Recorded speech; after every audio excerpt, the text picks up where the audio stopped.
Assalamualaikum warahmatullahi wabarakatuh. Bertemu kembali bersama saya Kakanda Firdaus di KFIT Channel. Terima kasih kerana sentiasa menyokong KFIT Channel. Semoga video kali ini bermanfaat untuk anda semua. Hari ni apa cerita dia? Aku nak ceritakan berkaitan tentang isu Palestin ni lah. Isu Palestin ni bukan isu yang baru, tapi isu yang dah agak lama, berpuluh tahun. Mereka berperang di antara Palestin dan juga Israel. Peperangan ni dimulakan oleh Israel lah. Jadi apa yang aku nak cakap, bukan aku nak cerita tentang kronologi dia ke ataupun apa sebenarnya yang berlaku. Itu mungkin korang dah tahu dah apa sedikit sebanyak cerita dia. Yang baru-baru ni mereka orang-orang Palestin tu diserang oleh orang Israel. Aku nak cakap hari ni tentang tindakan-tindakan yang dibuat oleh orang Malaysia ni. Yang pertama yang aku kurang minat adalah menyerang page Yahudi dengan caci maki, ejekan, perkataan-perkataan yang tak baik lah. Bukannya aku kata kita tak boleh nak menyerang page-page Yahudi ni, tapi sebenarnya kita kena tahu apa kelemahan orang-orang Israel atau orang Yahudi ni.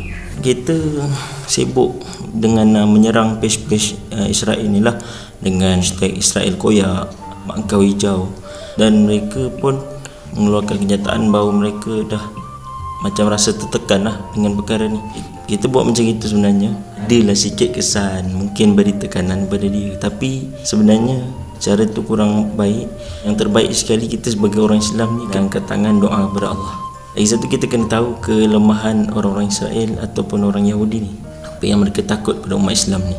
Adakah kerana ramainya umat Islam ni? Tidak tuan-tuan, tidak. Tetapi yang digeruni oleh orang Israel adalah amalan orang-orang Islam.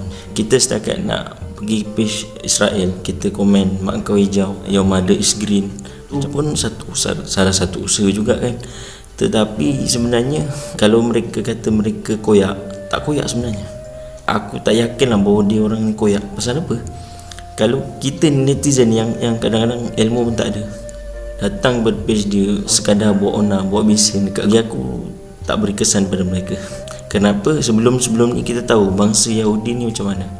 Berapa banyak Nabi dihantar untuk mereka, tapi mereka ni dengan Nabi tu pun mereka boleh kotak-katikkan Nabi tu, boleh tak indah dengan kata-kata Nabi tu, boleh tolak dakwah Nabi tu, utusan Allah yang Allah hantar.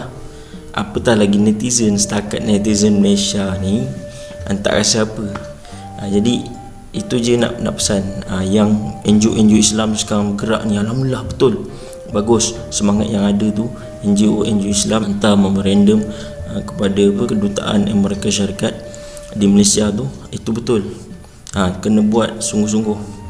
Tetapi netizen ni yang sekadar ambil handphone, lepas tu masuk dekat page Israel, gitu-gitu, lepas tu kata hashtag Israel koyak.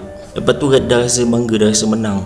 Bukan, itu bukan tanda kemenangan. Jadi muhasabah diri lah, muhasabah diri. Bila keadaan yang berlaku, kita kena pasang niat yang mulia untuk mati syahid. Mereka tu saudara-saudara Islam kita. Allah SWT akan membantu kita selagi mana kita membantu saudara-saudara kita. Kena faham bahawa ini satu perjuangan yang sebenar.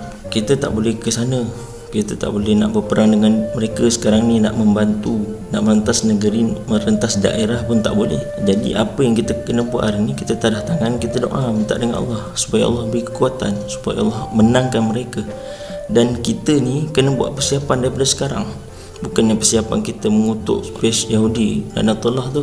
Kita kena buat persiapan diri kita, persiapan iman dan amal. Yang pertama sekali, saya nak menyeru kepada seluruh umat Islam di Malaysia ni yang berkobar-kobar. Pertama sekali, kena jaga solat subuh secara berjemaah di masjid setiap hari. Punya solat berjemaah, semua solat jemaah tadi subuh. Yang ini semua 5 waktu kena berada di masjid. 5 waktu kena solat di masjid. Kalau solat ni kita tak boleh jaga di masjid, macam mana kita nak lawan orang Yahudi tu? Iman kita kena kuat. Ketiganya, belajarlah. Jemaah tabligh dekat seluruh Malaysia ni ramai. Jadi kita belajarlah keluar dengan mereka. Apa yang mereka buat kita kena tengok, kita kena belajar hari ni. Usaha tabligh dah dekat 100 tahun dah.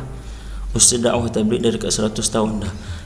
Banyak orang dapat hidayah melalui usaha dakwah tabligh ni. Jadi kita kena cuba-cuba. Sebab kalau kita ikut jemaah tabligh ni, mereka ni lah yang berusaha untuk buat persiapan untuk perang, tapi kita tak nampak.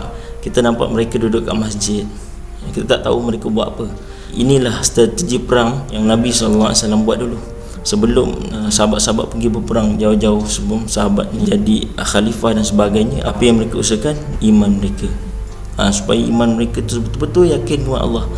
Kalau kita nak berjuang untuk agama, bangsa dan negara ni, biar betul-betul kita ikut landasan Al-Quran dan Sunnah, ikut sirah Nabi SAW dan sahabat-sahabat, macam mana sahabat berperang. Sahabat ni tak perlu ramai, 313 orang saja dalam peperangan Badar menang dah. Sebab apa? Sebab ada bantuan Allah. Adakah dengan kita buat ni, menyerang page-page Israel ni, datang bantuan Allah? Tak datang. Tapi datang bantuan Allah bila mana umat datang kepada agama, umat datang kepada amal. Itulah tadi saya ajak, cuba-cubalah kita keluar bersama jemaah tabligh. Sebab jemaah tabligh ni latihan untuk macam mana kita meninggalkan nanti keluarga kita bila diajak untuk berperang nanti. Contoh masa nanti Imam Mahdi datang, dalam sebulan tu 3 hari je kita tinggalkan anak bini kita, keluarga kita, tinggalkan kerja kita, cuti minta cuti, kita keluar di jalan Allah Subhanahu Wa Taala, buat persiapan iman. Kalau kita tak boleh buat, macam mana kita nak gunakan seluruh harta diri kita untuk agama Allah? Perang ni bukan satu perkara yang biasa. Siapa patah balik, siapa lari daripada medan perang, terutamanya ketika Imam Mahdi datang nanti, dah join Imam Mahdi tapi lari daripada medan perang, Allah tak ampun dosa dia. Bahaya ni, dosa sangat besar, lari daripada medan perang. Jadi saya menyeru kepada semua pejuang-pejuang tanah air dan orang Melayu, Bani Jawi yang berkobar-kobar ini nak menjadi tentera Allah, kena persiapkan diri dengan iman dan amal. Iman dan amal, kalau kita sempurna kepada Allah Subhanahu Wa Taala, insya-Allah maka datanglah bantuan Allah. Sebab itulah jemaah tabligh hari ini bergerak selama 4 bulan. Ada yang bergerak 6 bulan di jalan Allah, ada yang setahun di jalan Allah, bergerak mengajak manusia kepada Allah Subhanahu Wa Taala. Ini semua latihan untuk kita menuju ke medan perang nanti, insya-Allah. Semoga bermanfaat. Apa-apa yang saya cakap ni tersalah, tersilap, saya mohon maaf pada semua netizen Malaysia, terutama yang dipanggil tentera bawang. Bertaubatlah. Patutnya kita sibuk dengan kita memperbaiki diri kita. Saya pun nak belajar amal apa yang saya cakap, dan tuan-tuan cubalah amalkan apa yang saya sampaikan. Kita bertemu lagi di video yang akan datang. Jangan lupa tekan butang subscribe. Yang belum subscribe lagi, tekan butang lonceng, share kepada semua. Semoga bermanfaat kepada semua. Tak handsome tak apa, janji beriman. Assalamualaikum.